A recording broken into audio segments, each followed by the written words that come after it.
दोस्तों कहते हैं कि इस दुनिया में जो आया है उसका मरना तय है। लेकिन हिंदू धर्म में 8 ऐसे व्यक्ति होने की मान्यता है जो अमर हैं। इन्हें 8 चिरंजीवी के नाम से पुकारा जाता है। इनमें से हर एक का नाम आपने कभी ना कभी जरूर सुना होगा। इनमें से कोई किसी वरदान के कारण अमर है तो कोई किसी श्राप के कारण। कौन है यह 8 चिरंजीवी? क्या है इनके अमर होने की कहानी? इनकी अमर होने की कहानी हमें क्या सिखाती है? ये सब हम जानेंगे आज के इस वीडियो में। तो चलिए शुरू करते हैं इस अद्भुत गाथा को। जैसा कि हमने बताया, 8 चिरंजीवी वे लोग हैं जिन्हें हिंदू धर्म के अनुसार अमर होने का वरदान प्राप्त है। हिंदू धर्म में मान्यता है कि यह लोग आज भी धरती पर कहीं ना कहीं मौजूद हैं और किसी प्रतिज्ञा, वरदान या श्राप के साथ आज भी धरती पर हैं। इतना ही नहीं, ये सभी लोग सभी तरह की सिद्धियां प्राप्त किए हुए हैं। इनमें से 8 चिरंजीवियों को पृथ्वी के 8 महामानव की संज्ञा दी गई है। वेदों में 8 चिरंजीवी से जुड़ा एक महामंत्र दिया गया है, जिसकी पहले 2 पंक्तियों में 8 चिरंजीवियों के नाम सहित यह तथ्य दर्शाया गया है कि पृथ्वी के 8 महामानव हैं।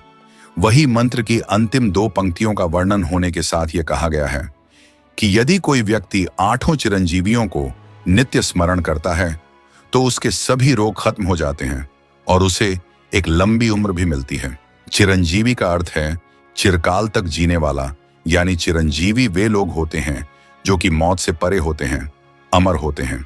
और हिंदू धर्म के अनुसार केवल 8 लोग ही हैं जो चिरंजीवी हैं और आज भी धरती पर जिंदा हैं। जैसा कि हमने इस वीडियो की शुरुआत में आपको बताया था कि 8 चिरंजीवी में शामिल लोगों के नाम आप सबने कभी ना कभी जरूर सुने होंगे, लेकिन आप इस बात से जरूर अनजान होंगे कि यह सभी 8 चिरंजीवियों में शामिल हैं। हम आपको बता दें कि इन 8 चिरंजीवियों में से कुछ सतयुग से हैं तो कुछ द्वापर युग से।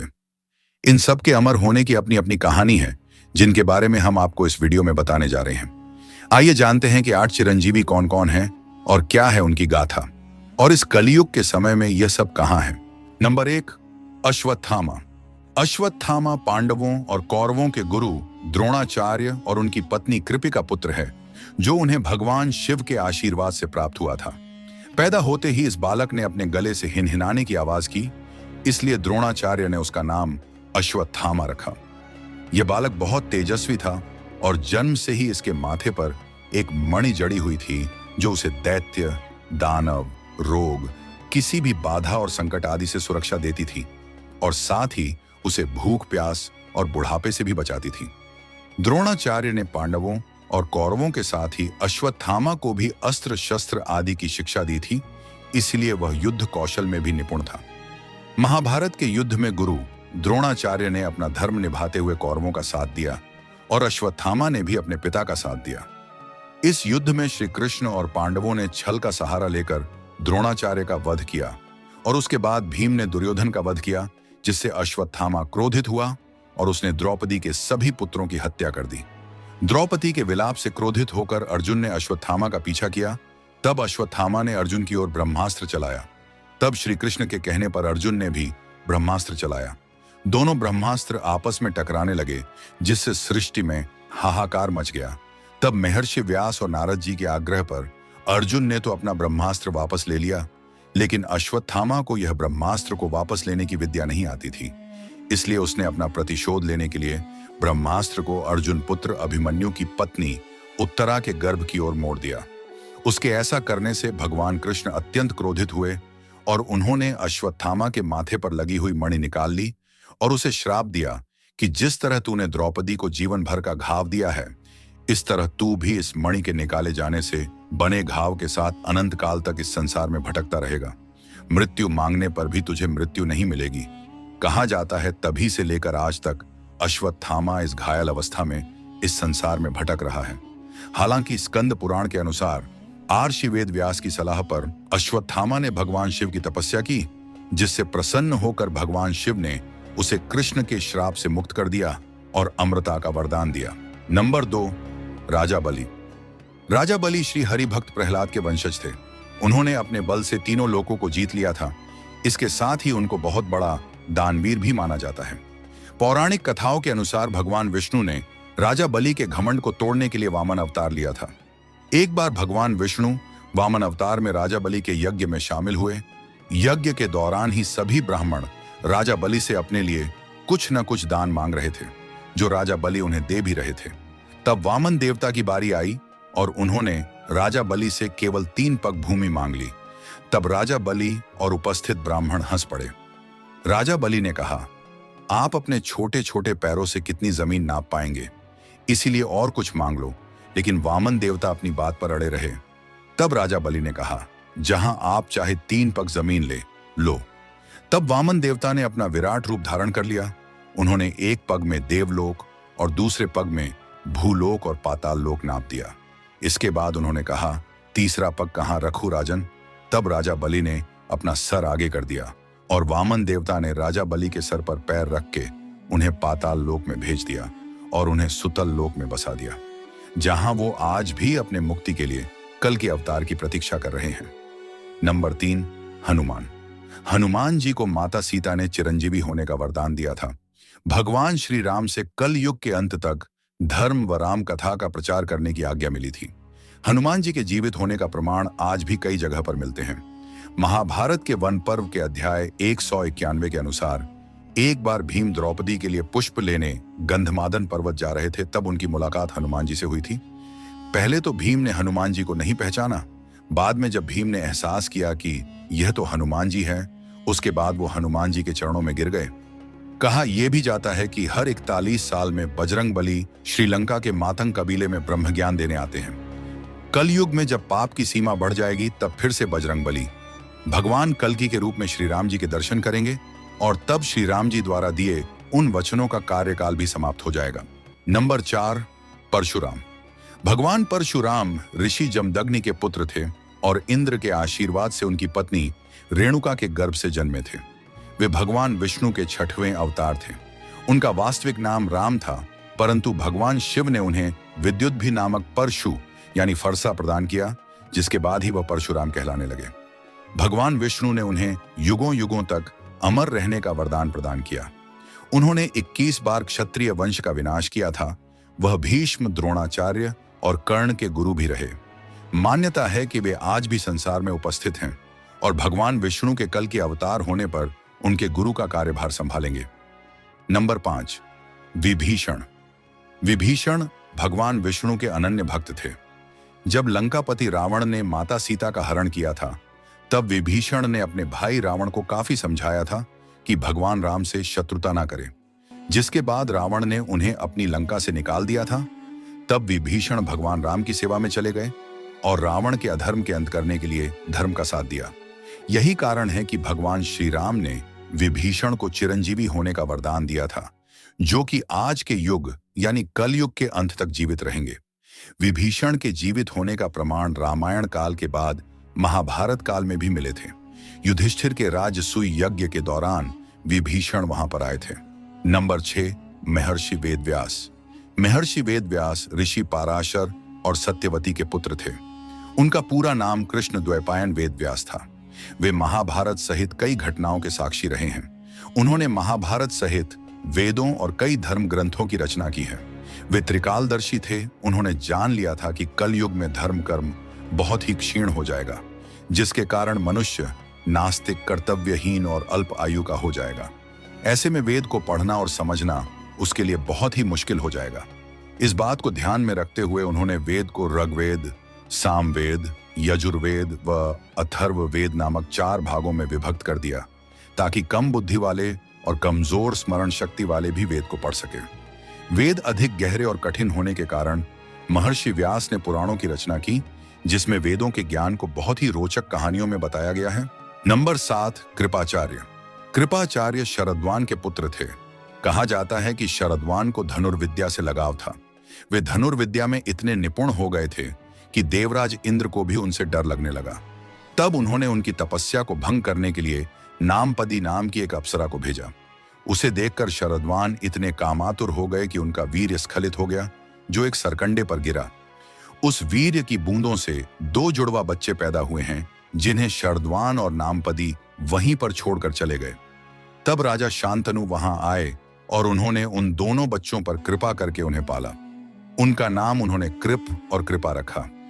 आगे चलकर कृपाचार्य को पांडवों और कौरवों का गुरु नियुक्त किया गया।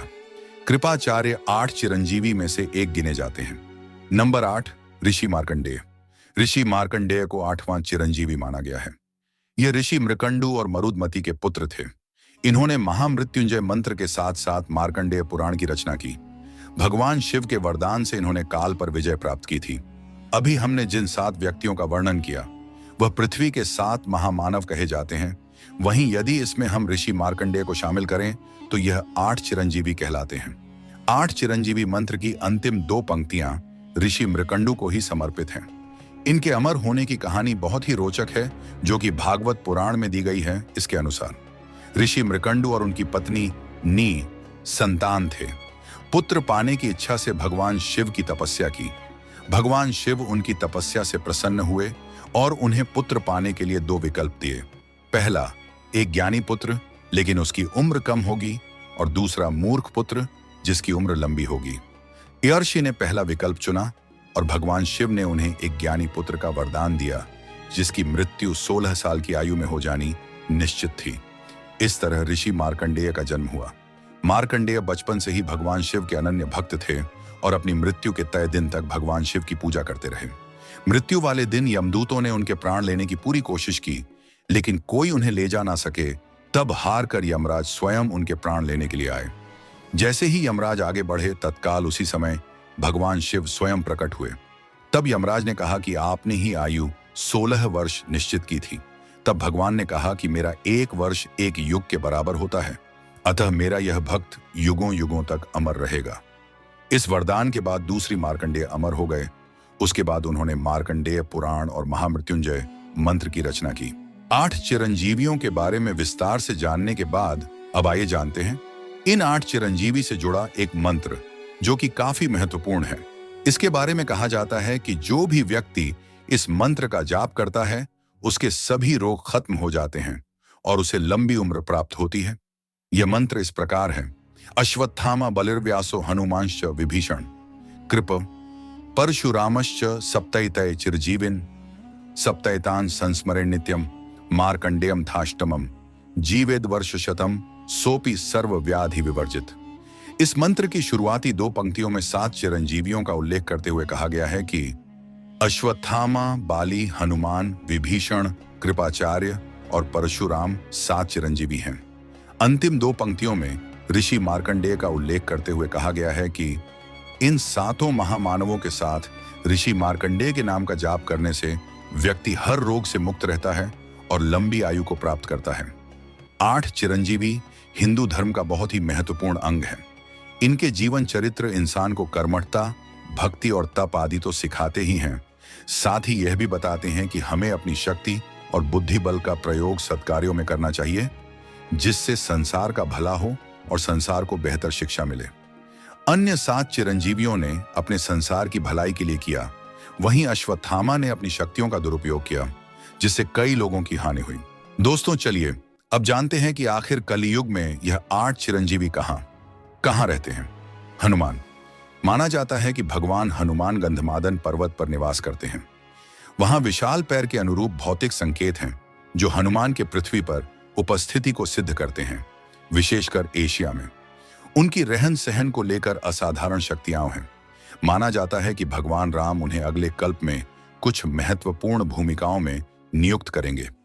हिंदू संस्कृति के अनुसार साधारण लोगों को जो निष्कलंक नहीं होते, हनुमान के समीप आने से बचाया गया। माना जाता है कि उन्हें 1998 में मानसरोवर में एक तीर्थयात्री ने देखा। राजा बलि, भागवतम के अनुसार बलि वर्तमान में पाताल लोक में हैं। माना जाता है कि वे अगले मनवंतर में इंद्र बनेंगे। परशुराम। माना जाता है कि वे वैष्णो देवी मंदिर के पास महेंद्र पर्वत पर निवास करते हैं। जीवात्मा कर्म के किसी भी जटिल मामले में परशुराम को बुलाया जाता है। वे प्राकृतिक रूप से नहीं दिखते हैं। अश्वत्थामा, उन्हें बिहार, उत्तर प्रदेश और गुजरात में देखा गया है। कानपुर में एक पुजारी ने उन्हें देखा था। उनकी लंबाई लगभग 10 फीट थी और उनके माथे से खून बह रहा था। वे हर दिन सुबह 4:30 बजे जल अभिषेक के लिए मंदिर जाते हैं। वेद व्यास वे त्रेता युग के अंत में जन्मे थे, द्वापर युग में जीवित रहे थे और कल युग के प्रारंभिक चरण में भी देखे गए थे। वे विष्णु के अवतार के रूप में माने जाते हैं। वह प्रासंगिक रूप से हरिद्वार, वृंदावन और चित्रकूट में उपस्थिति है। विभीषण, उन्हें गोस्वामी तुलसीदास ने लगभग 500 वर्ष पहले देखा था। वर्तमान में वे लंका में हैं। भगवान राम के आदेशानुसार वे अक्सर पुरी, ओडिशा के जगन्नाथ मंदिर जाते हैं, अपने इष्ट देव भगवान राम को श्रद्धांजलि देने। उन्हें चिरंजीवी के रूप में आशीर्वाद दिया गया था ताकि लंका में नैतिकता और धर्म का पालन किया जा सके। कृपाचार्य, महाभारत युद्ध के दौरान उन्हें कुल गुरु माना गया था। उनकी चिरंजीवी के दर्जे पर सवाल उठाया जाता है क्योंकि वे अपने शिष्यों के प्रति निष्पक्ष रहे थे। वे आमतौर पर हिमालय में देखे जाते हैं। मार्कंडेय उत्तरकाशी जिले के यमुनोत्री मंदिर के पास निवास करते हैं। मार्कंडेय पुराण का सबसे प्राचीन संस्करण पश्चिमी भारत के नर्मदा नदी के किनारे मार्कंडेय द्वारा रचा गया था। दोस्तों, हमारे आज के वीडियो में बस इतना ही। आशा करते हैं हमारे द्वारा दी गई जानकारी आपको अच्छी लगी हो। अगर आपको हमारी ये वीडियो अच्छी लगी हो तो हमारे इस YouTube चैनल को सब्सक्राइब करें और वीडियो को एक लाइक अवश्य करें। हम मिलते हैं आपसे फिर किसी नई धार्मिक वीडियो में। तब तक के लिए जय श्री राम, जय हनुमान।